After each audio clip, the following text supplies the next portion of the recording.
Your devotion to self, your devotion to truth has to be so strong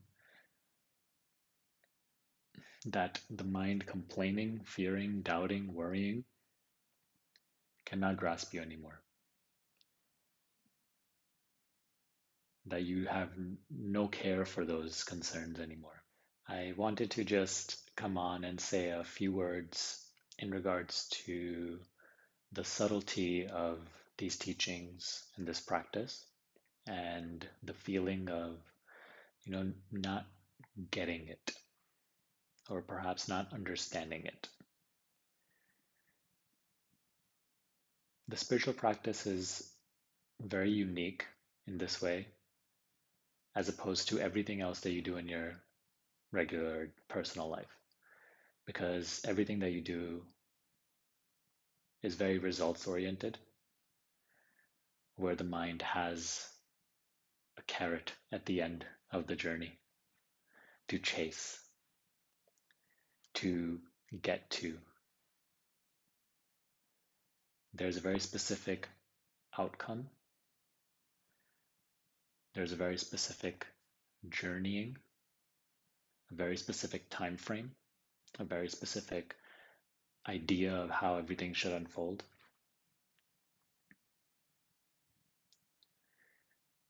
And that's the way that we've always done things. Whereas when you come across a spiritual practice, that whole systematic way of going about things has to be dissolved. It can perhaps still remain to a certain degree in your outward endeavors, in your material pursuits, but towards the spiritual practice itself, it cannot remain. You cannot dictate a particular time frame for this unfoldment.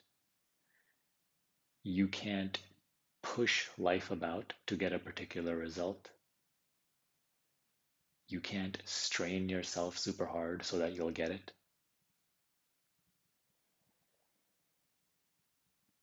You can't really force anything. You can't make anything happen.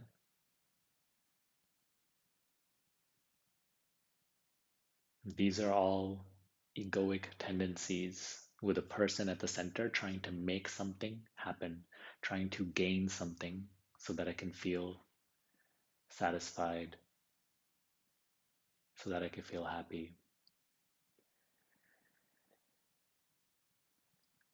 So when it comes to these subtle teachings, especially self-inquiry, when it comes to the practice of self-inquiry, meditation, it's all about genuine devotion, genuine sincerity. And this is not something you can fake. This is not something you can pretend. You either have it or you don't. Do you have the genuine devotion to the teaching being given, the pointer being given, to the point where you would literally practice this particular teaching or pointing for years without even getting your necessary desired result?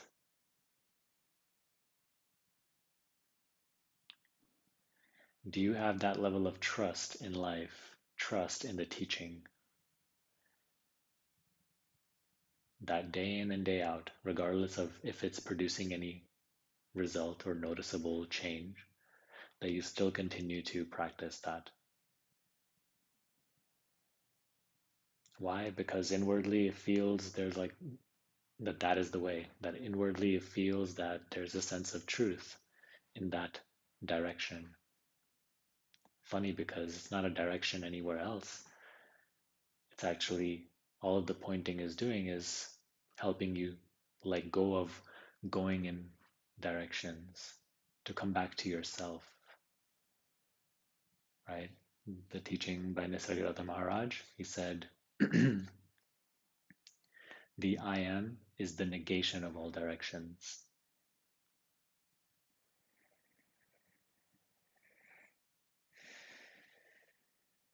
So, how to cultivate that devotion, that genuine interest, that love of self, love of truth?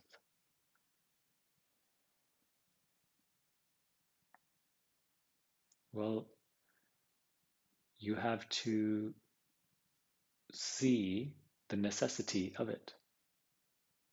You have to see that anything else that you're doing, anything else that you are trying to force in your own mind's way of going about this spiritual practice doesn't work.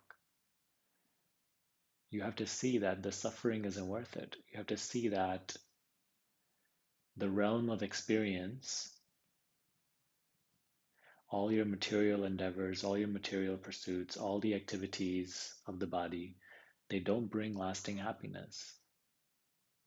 You have to mature in your interests.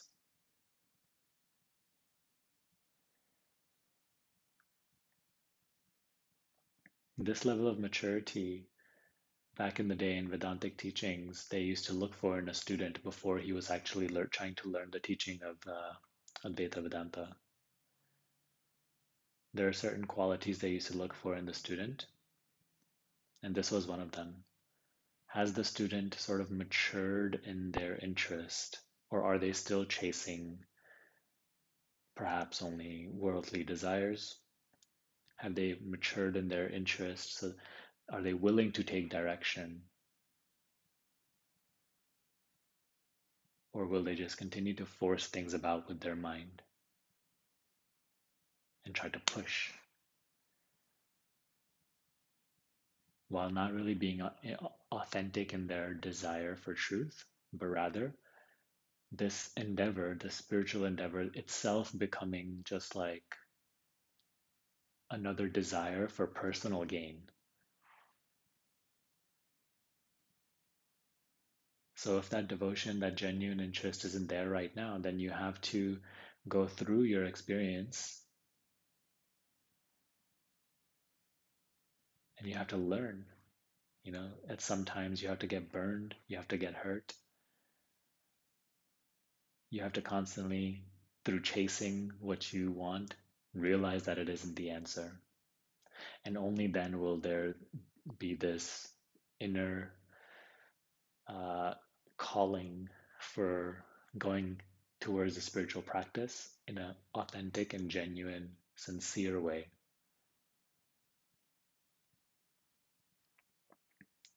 And that is where you build up the attitude that I'm willing to practice what is being directed without doubting so hard, without questioning at every step, without fighting against the very teaching that I'm trying to explore.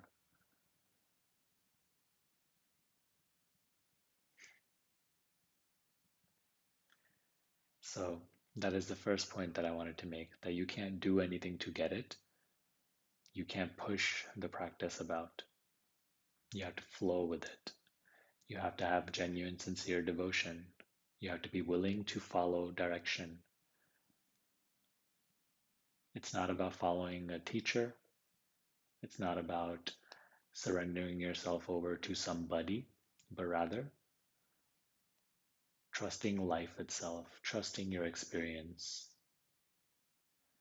devoting yourself to yourself rather than your ideas about yourself, ideas about life, devoting yourself to reality rather than unreality, truth rather than illusion.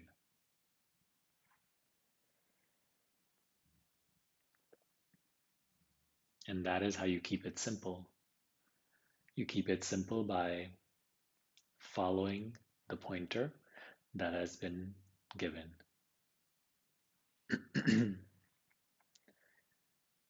Without fighting against the pointer, really marinating with the pointer, going all in on the pointer, the teaching, verifying it in your own experience, genuinely exploring it.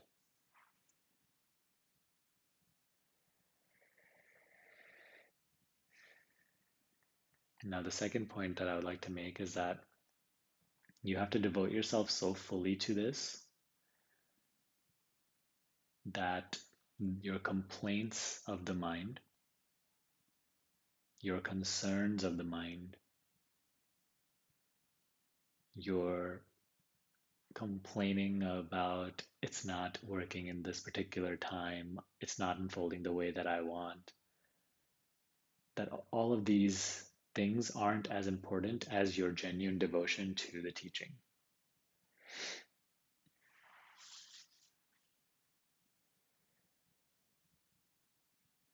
You understand what I mean? Your devotion to self, your devotion to truth has to be so strong that the mind complaining, fearing, doubting, worrying cannot grasp you anymore. That you have no care for those concerns anymore. That's what we consider devotion. It's an aspect of devotion.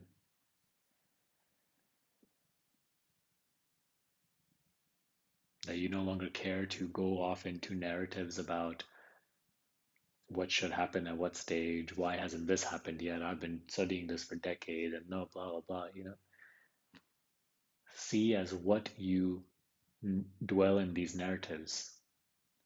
You dwell in these narratives as a person talking about something that you're trying to get that hasn't happened yet. Unknowingly, you are reinforcing the very own personal identity that you claiming want to be free of, that you want to be free of. It's counterproductive.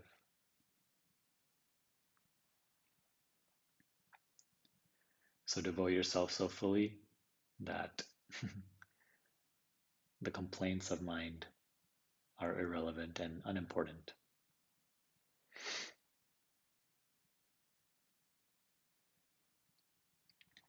So to summarize, growth in this understanding,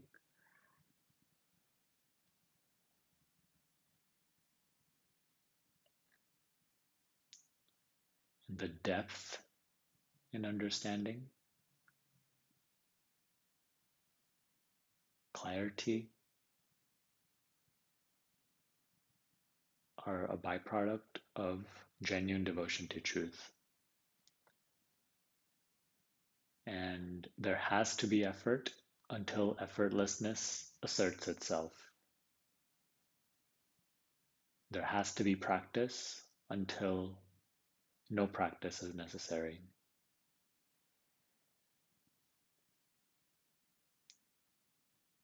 Rather than entertaining your opinions about what it should be, learn to trust what life is bringing forth in your experience. Life knows what is needed. The mind thinks it knows what is needed.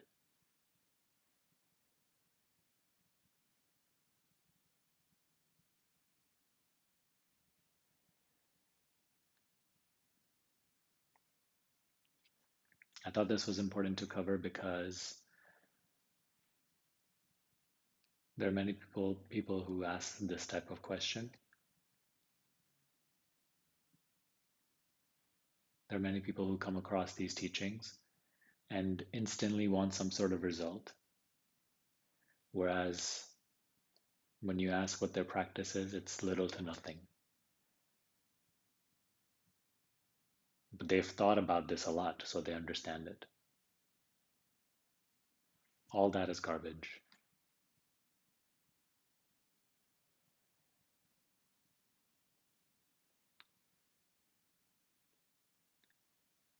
So this video is about genuine devotion,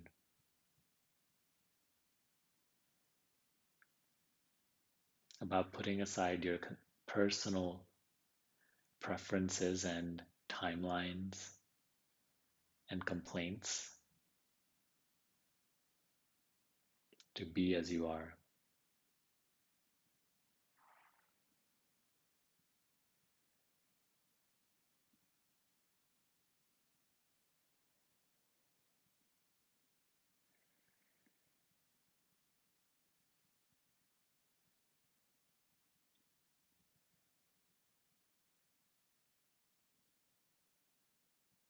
You can't run away from silence. You can't run away from the consistent application of this practice, yet want the results.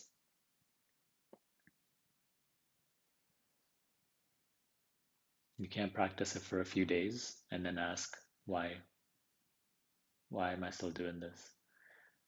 Is something happening? Am I doing it right? Am I doing it wrong?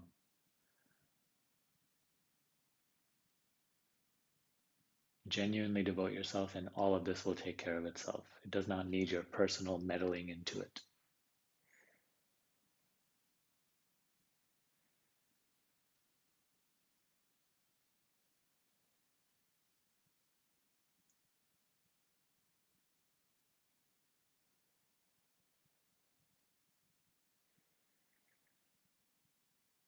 If you need help with this, check the resources in the description box below. I hope this was helpful.